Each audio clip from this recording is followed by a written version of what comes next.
was just a lad, about 33. My dad, wearing camouflage, comes up to me, puts a bow and arrow in my hand, says, "Son, it's time you growed up, became a man, like your daddy, and your granddaddy, and your great-granddaddy, and so on and so on." "Dad," I said, "can we talk this through? 'Cause accounting works what I want to do. There's rich folks in Oakville need a little hand. Not imperative I become a man. Besides, I don't like getting my hands dirty."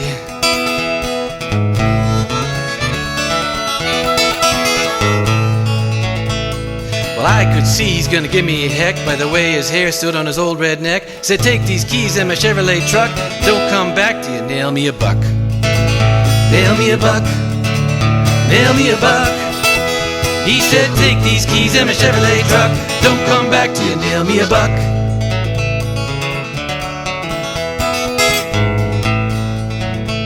So I'm sitting in the truck in the middle of a bush. Needed something to kind of give me a push.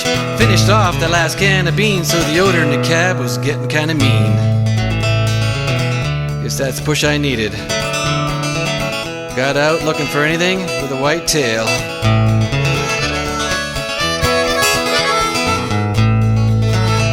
Well, it didn't take long, and before I knew, had this feeling like when someone's looking at you.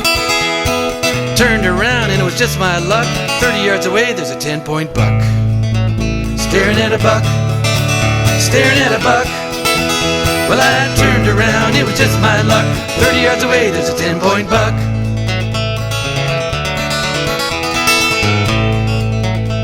Now my hands begin to shake, my knees begin to shiver. Pull a surgical steel-tipped arrow from a buckskin quiver, and I draw that bow just as smooth as pie. Aim that arrow right between the buck's eyes. His brown eyes, his big brown eyes, his big sad brown eyes. I should have felt great, should have felt dandy, but I keep thinking about a movie called Bambi. So I shoot that arrow into the sky. Deer takes off, didn't even say bye. Didn't say bye, didn't say bye. Well, I shoot that arrow into the sky. Deer takes off, didn't even say bye. That's the sound of a deer taking off.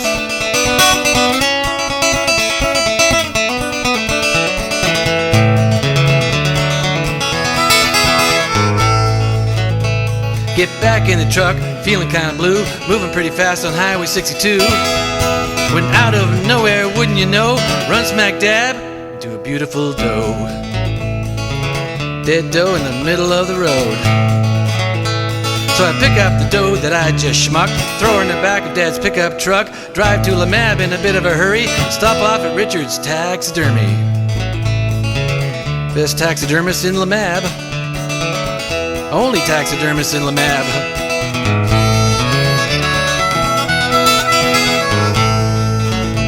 So I says to Richard, I said, "Can you sew some antlers on my dead doe's head?" He said, "Sure thing, here's a 10-point rack. Just came in, but I want it back." Bambi's rack, Bambi's rack. Well, he said, "Sure thing, here's a 10-point rack. Just came in, but I want it back."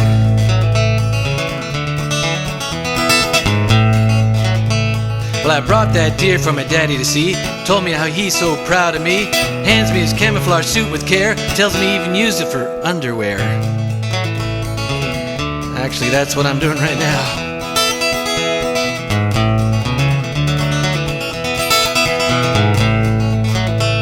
So what is the moral of this little ditty? It's never watch Bambi when you're a little kitty, and put away your guns. One thing I know, man's not a man unless he hunts with a bow.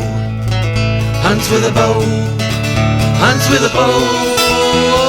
Put away your guns. One thing I know, man's not a man unless he hunts with a bow.